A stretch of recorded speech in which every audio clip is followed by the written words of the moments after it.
మీసం ఉందా, గడ్డ ఉందా, బొచ్చుందా కాదు, దమ్ముందా?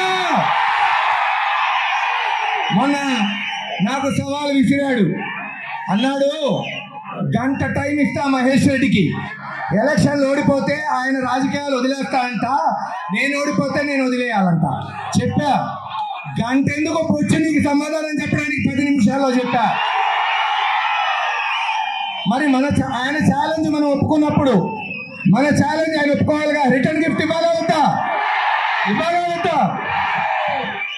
మరుసటి రోజు నేను ఒక ఛాలెంజ్ ఇచ్చా, ఏమయ్యా నువ్వేదో రాయపాటి సాంబశివరావు మెడికల్ కాలేజ్ తెచ్చాడు 2019లో అంటున్నావు, జగన్మోహన్ రెడ్డి గారు ఆ మెడికల్ కాలేజ్ ఇచ్చింది.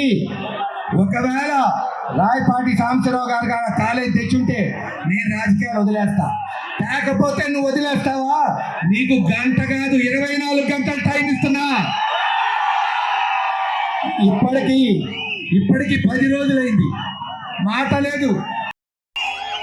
జగన్మోహన్ రెడ్డి గారిని తట్టుకోవడానికి వాళ్ళ సత్తా చాలట్లా, వాళ్ళ బలం చాలట్లా. పోయి పవన్ కళ్యాణ్ గారిని గడుపుకున్నాడు, అప్పుడు చాలా పోయి ఢిల్లీ పోయి మోడీ కాళ్ళు పట్టుకొని అయ్యా బాబు రా అన్నాడు. చంద్రబాబు నువ్వు కాదు, మీ బాబు దిగొచ్చినా జగన్మోహన్ రెడ్డి